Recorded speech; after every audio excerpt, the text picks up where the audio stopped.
Hi guys, so Sunday live, it's Sunday the 21st of February, so 3/4 of the way through Feb. Don't know what that means to people, may mean something, may mean nothing, but I always think it's worthwhile just getting a sense of where we're at in the month, in the weeks, in the seasons. Feels a little bit like spring. Feels like spring's around the corner. I know that when I've been out walking, we've seen lots of beautiful crocuses coming up. A lot of purple and lilac ones, a few yellow and white ones, and saw a few daffodils just trying to poke the red up a little bit earlier on. So yeah, feels like springs are coming. I was thinking about what I wanted to sort of share and talk about today and this week.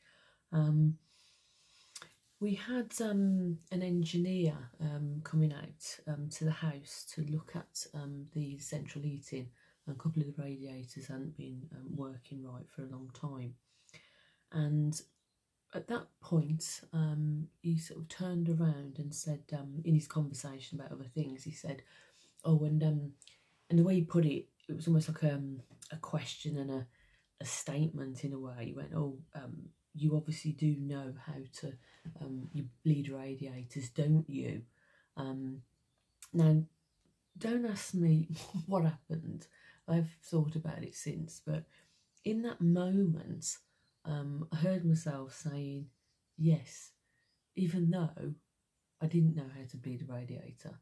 And I had no idea. But I was thinking about it, I was like, you know, what was going on, what happened in that moment when I knew, when I thought about it afterwards, that wasn't true. And so when I was thinking about this, I thought, well, why does anybody say yes to something when they can't do it and they know that's not true? And I thought to myself, it may have been because I didn't want to look stupid about not knowing something. And I think there was an element in his voice of almost like an expectation. I should know somehow. Also, in reality, I thought to myself afterwards, well, why would I be expected to know absolutely everything? Logically, just because I don't know something, it doesn't make me stupid. It just means factually I don't know that particular thing, for whatever reason. And really got me thinking, well, obviously I can't know everything. Nobody can know everything. So that sort of started a little bit of a train of thought. Now, at that point in time, if you like, I was then thinking, well, what's the consequence of me or anybody saying, yes, we know something when we actually don't? And I thought to myself, well, one of the consequences of that really is that I possibly lost the opportunity to learn something new that I didn't know. Because I imagine, chances are, if I'd have said, oh, no, I don't, can you tell me a bit about it, or what does that mean? The guy was friendly enough, I'm sure he'd have done that. And in the big scheme of things, it's something that isn't going to have a big impact on my life. I've got a partner who knows how to do that if it needs to be done, or the engineer or somebody else. We can get somebody else to do that. It doesn't have to be an issue. But then that got me thinking a little bit more about this, and I was thinking, well, saying you know something or you can do something because you don't want to look stupid or you want to look more knowledgeable than what you are, if you're not careful, can potentially bring you bigger consequences in other areas of your life and other people's lives. So, for example, I was thinking, if you do this in a relationship or job, you may start to become conscious of feeling that you need to cover that up, whatever it is that you've sort of said you don't really know, or you've said you do know. Sorry, you've said yes to something that you made out when you don't. And then also I was reflecting on it, and I thought, well, this can create a level of anxiety as well about being found out if you're not careful. And then I was thinking to myself, well, when have I, you know, also had other moments where I thought or felt like that? And then it got me thinking about PowerPoints. For a long time, I got away with, and it sounds really ridiculous, got away with, but it was the fact that I didn't really know how to create them that well. I just, hi Karen. And yet, for some reason, I'd got myself into a situation where a few other people had done PowerPoints, and they'd done some other stuff for me with different sort of courses and so on. And then before I knew where I was, it just seemed like everybody else seemed to think I knew how to do it. They also assumed that. I then began to feel really conscious of not almost feeling like I could actually turn around and say, actually, I'm not as proficient in this as what you think I am. And this went on for quite a while. Now, eventually, I plucked up the courage to say, do you know what, actually, yeah, I could do some more support in training for the PowerPoints. And I did get more skills and training. Now I'm feeling, more calmer about it all because I'm more skilled. I can create a PowerPoint from scratch. I would I say I'm the best in the world? Not necessarily, no.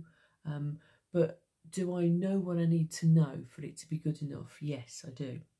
So I don't end up worrying about this notion of, being found out, if you like, somebody finding something out, because I don't actually know how to do something in particular. And then this was interesting because when I got thinking about this, it took me back to primary school. And I reckon, I think, I was trying to work this out, I think I must have been about 7 or 8 at the time. I was quite young. And I have a vague memory of saying that I wanted to do some swimming badge thing to do with school. And I knew I'd been to, I think, a few lessons only through school. I mean, really just a few. And then they must have said, oh, people could be put forward for something. Don't ask me how. And this included like diving. I mean, to say diving, it was literally just, you had to go to the deep end, jump off this tiny little board. So one then where I think you had to go down and get like something that floats on the bottom and so forth. Just a couple of basics. And I recall saying yes. I'm pretty sure that looking back, my mum and dad must have had to have said yes or signed something. But I suppose my mum and dad hadn't really seen me swim because they couldn't swim either. So maybe they just assumed that I was okay because I was doing this through the school. So I remember getting to these swimming baths, and I've got this sort of, as I said, it's vague on one hand, but I remember it on the other. Really strange. I remember that sort of feeling of there was a line of us and it was getting closer and closer to us jumping off this board in the deep end. And I finally, laughing as I say it, jumped off the board, and well, you can imagine probably, I'm very, if you're listening to this, I bet you can anticipate what's going to come next. I didn't swim back up like a fish or a dolphin. In fact, I sunk, and I sort of must have been struggling, and all I remember was this pole, this long pole coming into the water, and at some point I must have, been able to grab hold of it and been pulled out of the water. Obviously because they felt, I was struggling big time, to put it mildly. And it's funny what you remember. I remember a teacher called Mr. Clifford. That's what I remember, who was there, sort of pulled me out of the water. Now, I'm laughing about this, and luckily there was someone there to help me. But obviously, the consequences, could have been far worse. And again, I was thinking, well, why would you have done that? What was that even potentially about at the time? whether it was because, I wanted to be doing what other people were doing. I didn't want to look or feel, stupid if I couldn't be part of it as well. Um, and then this got me thinking about this piece around swimming, because going then into my adult life, I really felt, I think slightly embarrassed probably. So a lot of people I knew could swim, so I felt quite embarrassed to think that I couldn't really swim that well. Um, I also, ended up then with like Kaylee's dad, who was a really good swimmer, had been brought up down south by the sea and wherever you. So, he hadn't got any sort of qualms with that. I remember Kaylee going to swimming lessons as well, and she actually was a really good swimmer. So I do remember feeling quite, conscious of this and really wanting to be a better swimmer, but not just that, just feel more comfortable in the water. So eventually, I obviously decided to let go of this potential shame and embarrassment of being this adult and not being able to swim properly. And I looked at adult swimming lessons at the local leisure centre, and actually I was pleasantly surprised to find that there were other adults who couldn't swim. And in fact, ironically, I mean, this is going back a few years now, but when I look at it, actually, a lot of people, I was a bit concerned about how I might look. A lot of people who were going to those adult classes were a lot older than me. And in fact, I was measuring myself against other people who were really, really, good swimmers. So I was thinking, oh gosh, I'm going to be awful. But the class I was in sort of wasn't that bad. I wasn't, the best, but I wasn't that bad either. And I basically had these lessons, and it took me about a year of real perseverance to be able to swim to a point where I felt, I could really swim well. It took me, don't ask me what it was about the but not the butterfly, sorry, the breaststroke. Took me months and months to be able to do that. But as I say, I can sort of now swim. I wouldn't say I'm the best swimmer in the world, but I can certainly swim enough to do, what I need to do, and go to swim baths, and I could, do it for fitness as well.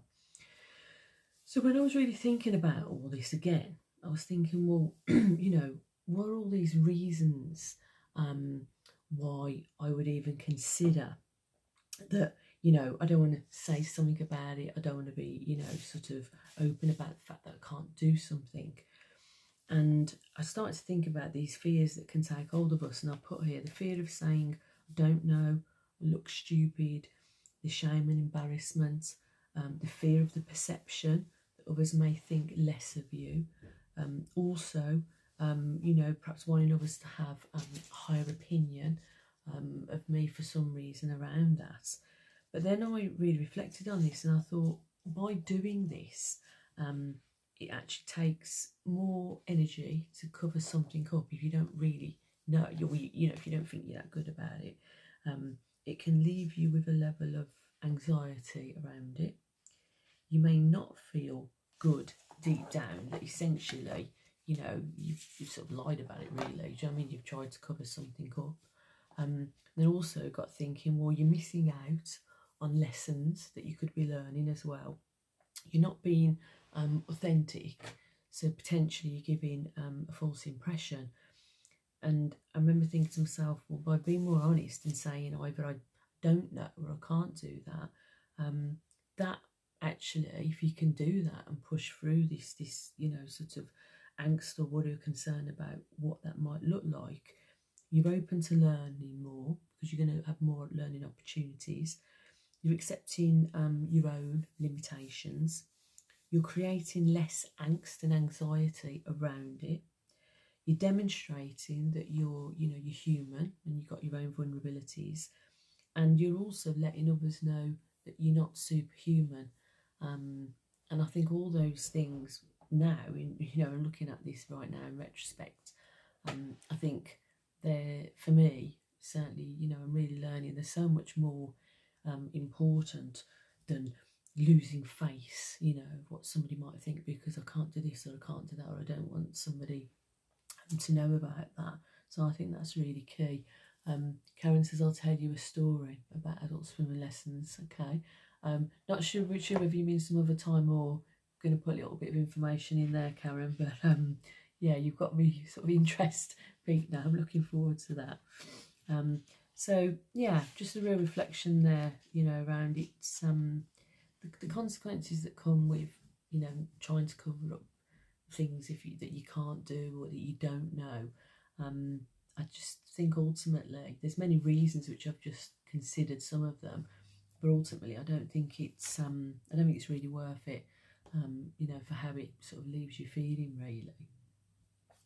So I'm going to move on to share a couple of other thoughts. Another one for another time when I want to. Okay, that's what I thought, Karen. Definitely, we'll have a one-to-one about that. Catch up. So I'm going to read you a quote that I've shared on a Facebook years ago. This came up quite recently, and I thought this linked nicely with what I just shared. Actually, it says, "The cave you fear to enter holds the treasure you seek." I'll read it again.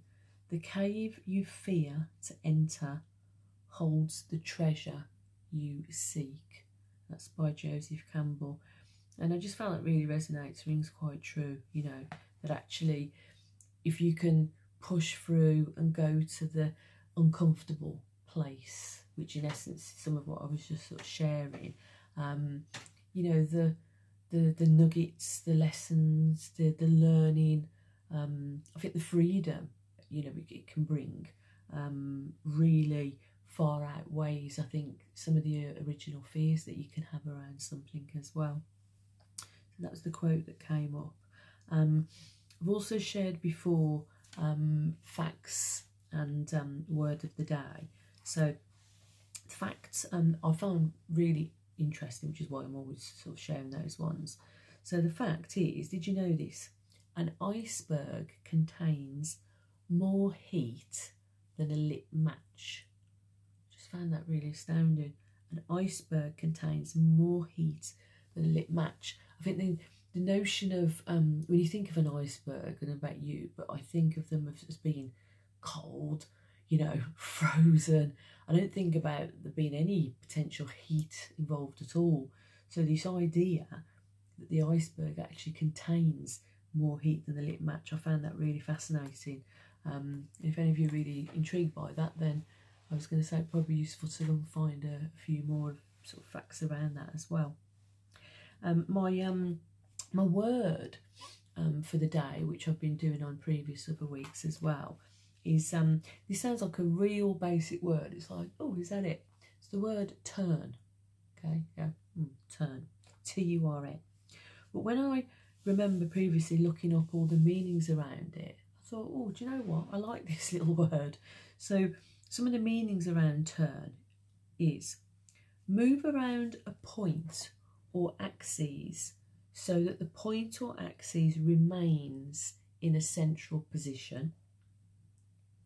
To change in position so that a different side, end or part becomes outermost or uppermost.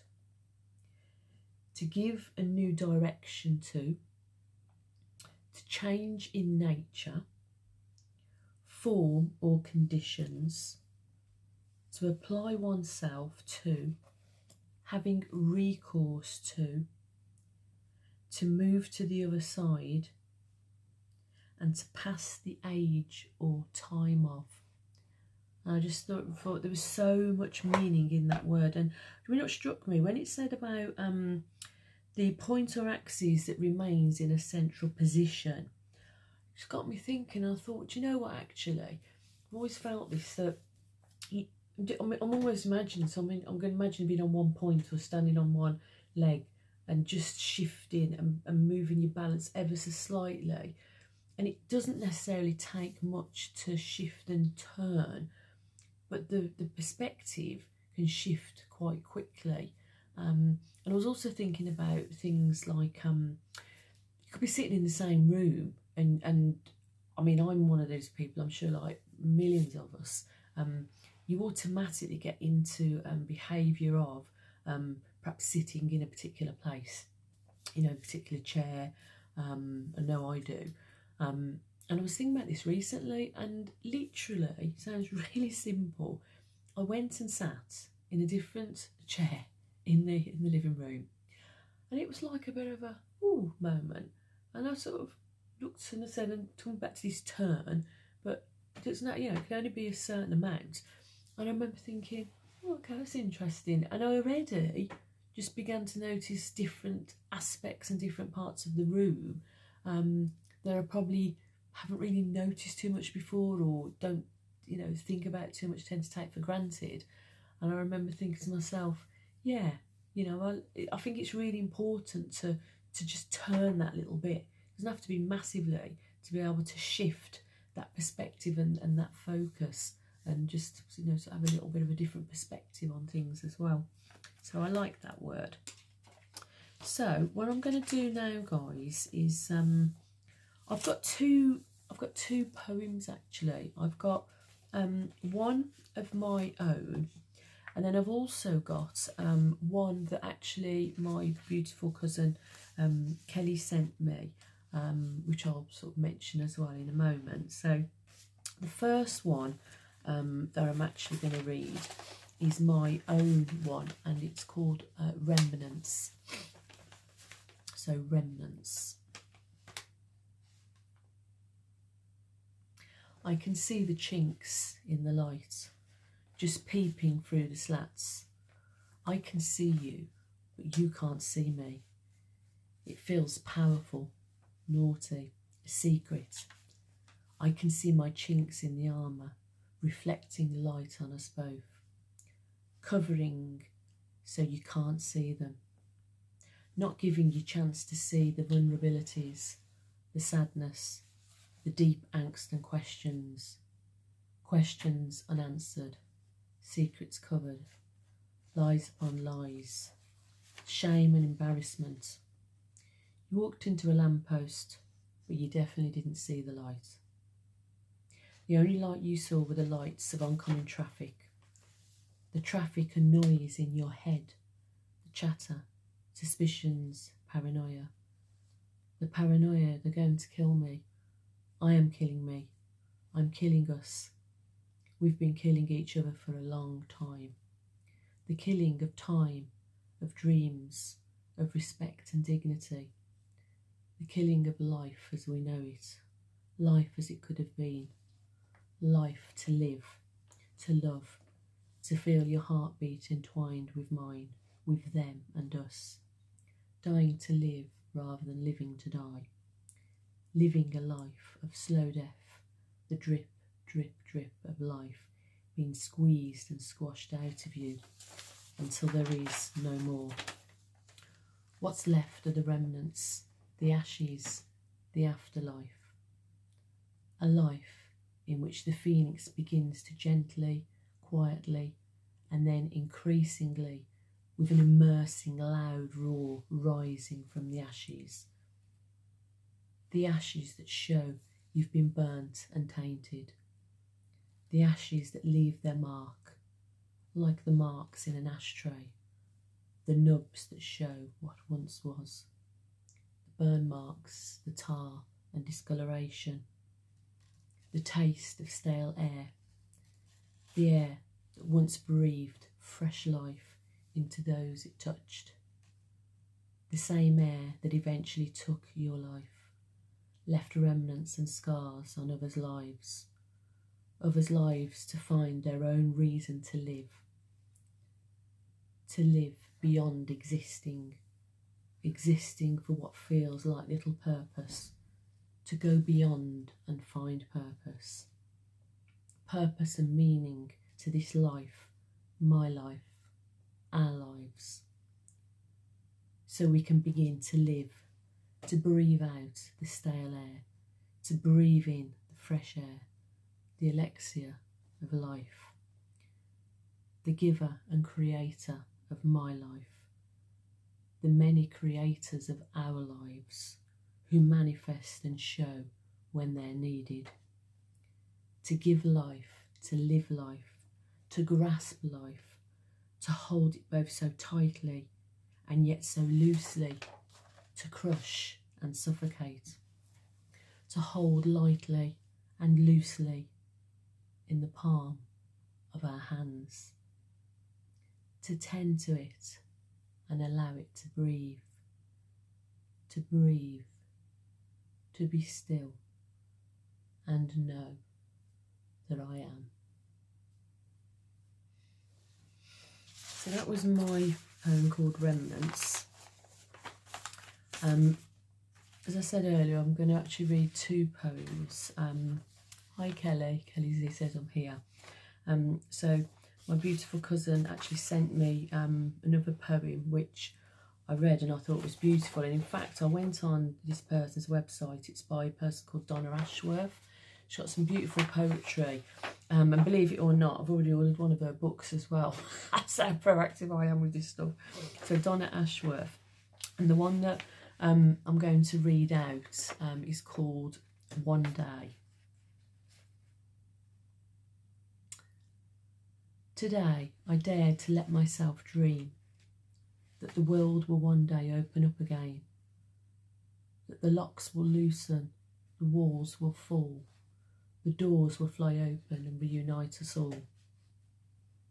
I dared to imagine the warmth of a cuddle, a group of my friends all locked in a huddle.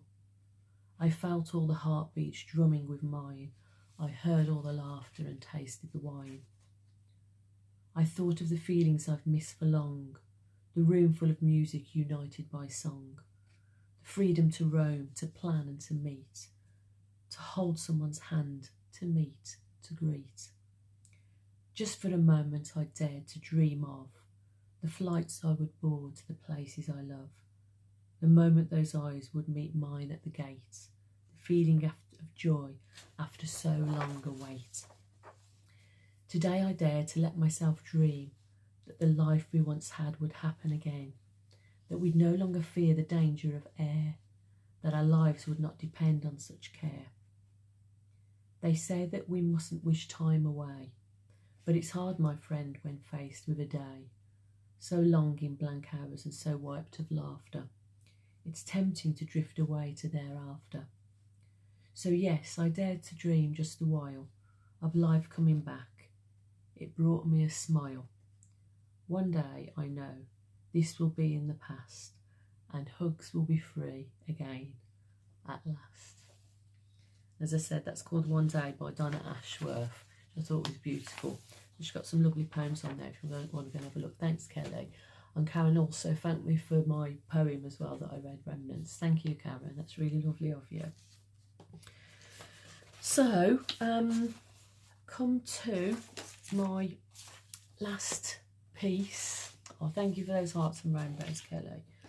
I'm not finished yet, Cal, so hopefully you're going to join with me in singing along to my song that I'm going to sing the live out to.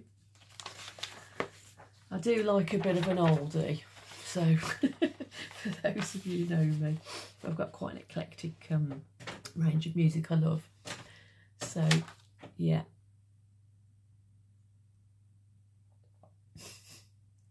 Oh, Karen also said the poem One Day was beautiful. Thank you. So it's Dan Kelly who's on here as well. Get your groove on there. Thanks, Cal. No pressure. So here we go, guys. You ready?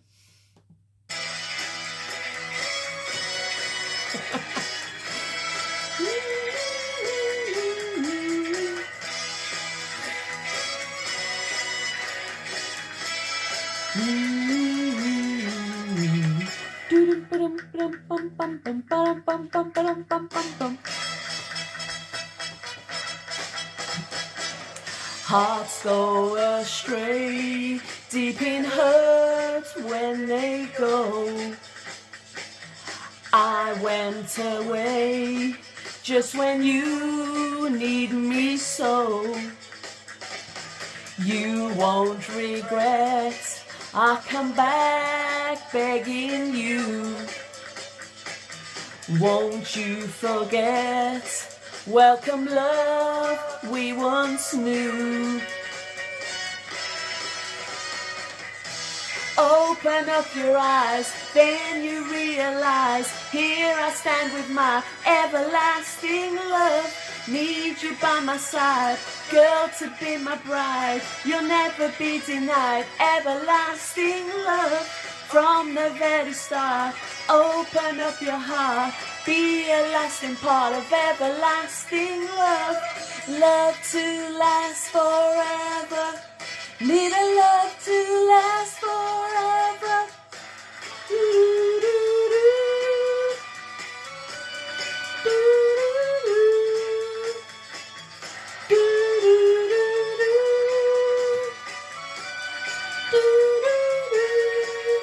Do-do-do-do. Where life's river flows, no one really knows, till someone's there to show the way to lasting love.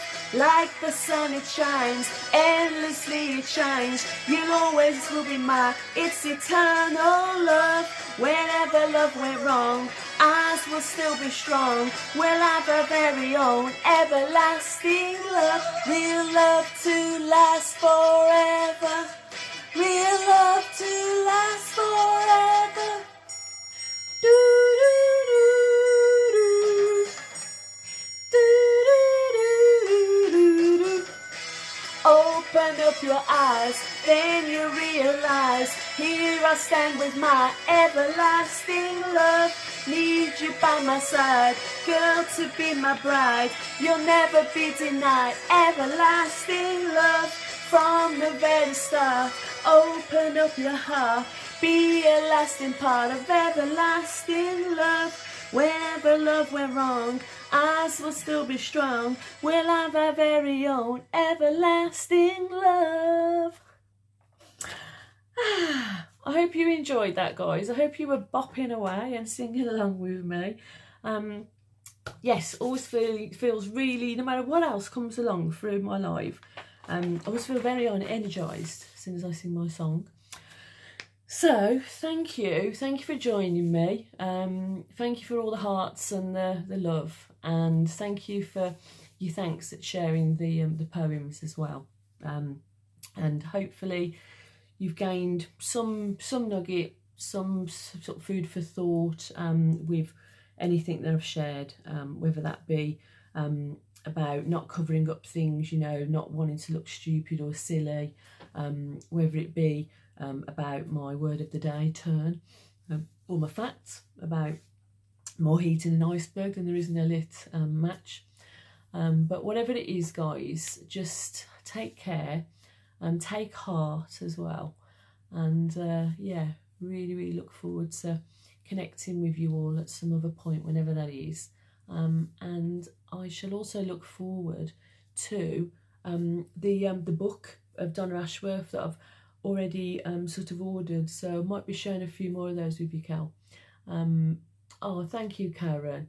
Karen says you're an outstanding love. Love your Sundays. Kelly, love you, amazing. Keep going. You too, guys, totally. Thank you, lots of love. Always have to think about this one before I get the shape right. Have a really good week, whatever you're up to, and I shall speak to you soon, guys. Take care. Bye.